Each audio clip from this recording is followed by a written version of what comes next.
Olá pessoal, Antônio Rodrigues, Além da Notícia. O suposto presidente Luiz Inácio Lula da Silva está se mostrando verdadeiramente um fujão. Ele tem fugido das cenas que provoca, de maneira contumaz. Eu vou citar aqui rapidamente alguns casos que demonstram essa característica do suposto presidente.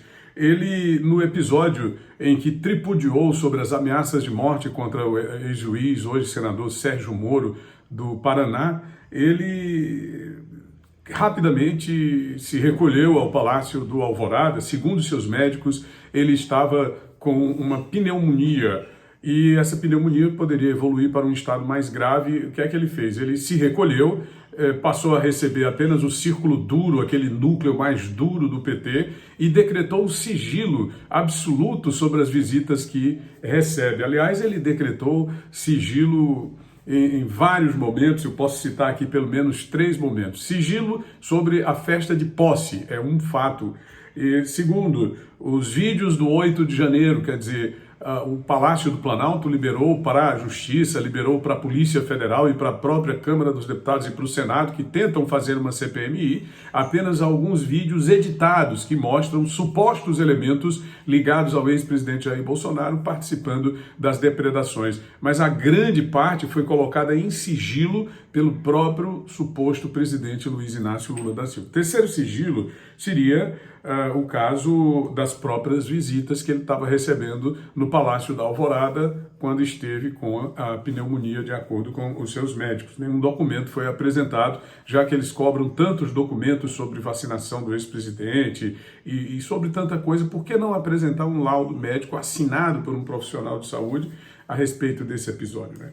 Bom, o caso agora diz respeito ao ministro G. Dias, e aí o Lula foge de novo, foge do debate, foge da pressão, foge dos questionamentos, mas o governo continua trabalhando para impedir a CPMI. Ele foi para Portugal, antecipando uma viagem que seria realizada apenas no dia 25, e aí ele antecipou para o dia 20, vai passar o feriado prolongado em Portugal, mas em Portugal já é recebido com protestos. O partido Chega, presidido pelo deputado de direita André Ventura, programa uma manifestação contra ele exatamente no dia 25 de abril, quando ele deverá participar de uma solenidade em homenagem à Revolução dos Cravos em Portugal. Foi a revolução que libertou os portugueses nos anos 70 do regime salazarista, né? Salazar, que foi um ditador cruel, terrível em Portugal, e aí a população se libertou e todo ano, no dia 25 de abril, é comemorada essa libertação.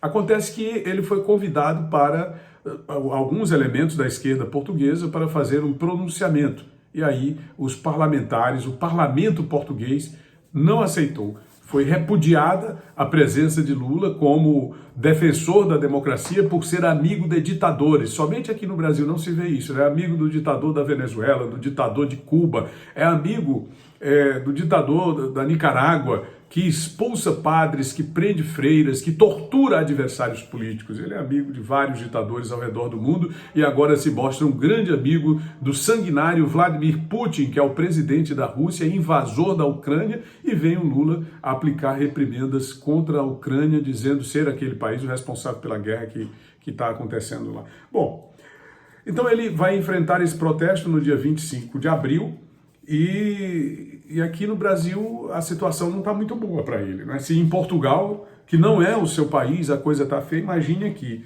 Os deputados da oposição estão pedindo o impeachment do Luiz Inácio Lula da Silva. Já se fala em impeachment? Não, não se fala. Eles apresentaram um documento nesta quinta-feira, dia 20 de abril, em que pedem o impeachment do suposto presidente por crime de responsabilidade. Esse é um procedimento que está previsto na Lei 1079, de 10 de abril de 1950, e teria sido aplicada pela primeira vez para tentar impedir o então presidente Getúlio Vargas. Não houve possibilidade naquele momento.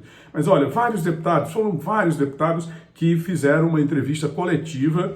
André Fernandes, o Sargento Faur, Gilvan Marques, Marcel Van Hatten, Kim Kataguiri e muitos outros parlamentares apresentaram as suas justificativas para esse pedido de impeachment, alegando aqui algumas questões que eu já coloco para vocês, mas eles também pediram à população nas ruas para dar uma força, né, para dar o valor que o pedido merece.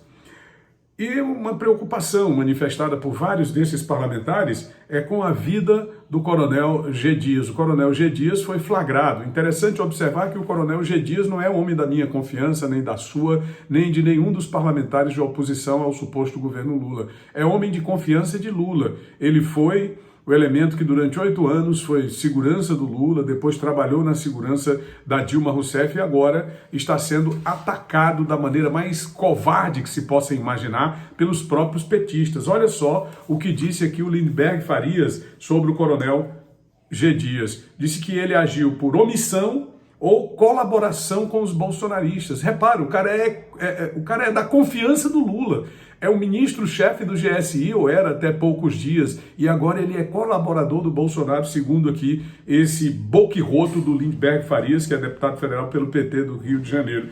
Ele já havia sido derrotado na disputa para o Senado, depois se elege vereador e agora volta ao palco de Brasília como deputado federal, sempre pelo PT, né? O PT tem um apreço por essa gente sem escrúpulos. Aí ele acusa o ministro do suposto presidente de omisso, colaborador do bolsonarismo, e questiona a quem servia ele. A resposta está na cara. Se ele é ministro do GSI, o chefe dele era o Lula. Certamente ele devia servir ao Lula. Mas mesmo assim, o Lindbergh Farias afirma que houve uma quebra de confiança em relação ao que aconteceu aí com o ministro G. Dias, né? Bom, com relação ao pedido do impeachment, e já existem indícios mais do que suficientes, esse pedido ele segue um rito, né? São três pontos básicos que garantem o impeachment. É o crime evidenciado, no caso aí o crime de responsabilidade atribuído ao suposto presidente Lula pela questão do 8 de janeiro, onde há indícios também de que o ministro da Justiça sabia, inclusive assistiu de camarote do seu próprio gabinete, recebeu informações com antecedência considerável, não tomou nenhuma providência, então é o crime evidenciado. O segundo ponto é um requerimento que é apresentado no Congresso Nacional, porque é um julgamento político, pelos deputados ou senadores, no caso, vários deputados assinaram conjuntamente esse pedido de impeachment. E o terceiro ponto é o apoio popular, razão pela qual os parlamentares que pedem o impeachment pedem também que a população vá às ruas, aqueles que estão insatisfeitos, né, com o suposto governo, para se manifestar e apoiar o pedido de impeachment. Sobre o Lindbergh Farias ainda, falando que é uma questão que não vai se esgotar tão cedo, vocês podem anotar aí, ele afirmou que o Lula não sabia, tá? O Lula não sabia. Mais uma vez, né, o Paulo Pimenta também já havia afirmado isso, que é o ministro das Comunicações, é outro deputado boquirroto do PT, não sabia. Aí o meu questionamento é o seguinte, como é que eu não sabia que havia um ministro ou que havia uma situação de suposto arrego do governo, ou de participação do governo, ou no mínimo de omissão do governo? Como é que eu não sabia, minha gente?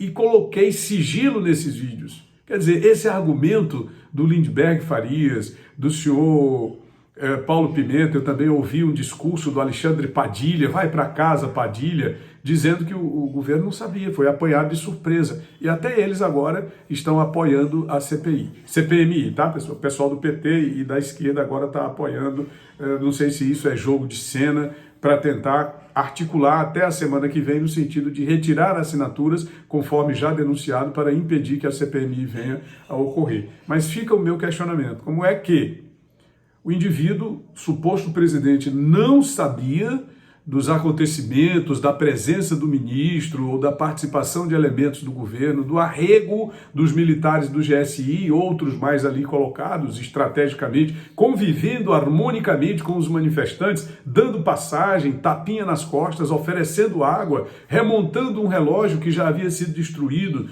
por um suposto elemento bolsonarista para ser destruído de novo frente às câmeras da Rede Globo de televisão, que fez todo aquele alarde, chamando as pessoas de terroristas, os manifestantes terroristas. Como é que não sabia e decreta o sigilo dos vídeos? Está aí um questionamento.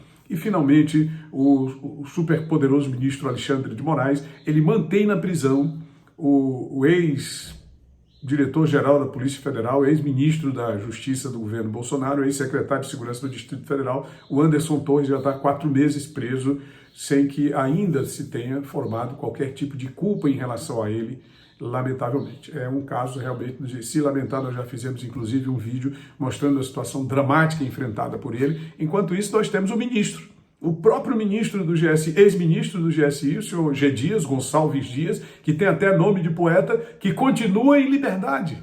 Continua livre o senhor G. Dias. E o Anderson Torres preso há 4 meses e centenas de pessoas presas há 4 meses, sem que haja sequer a denúncia formada contra elas. Tony Rodrigues, Além da Notícia.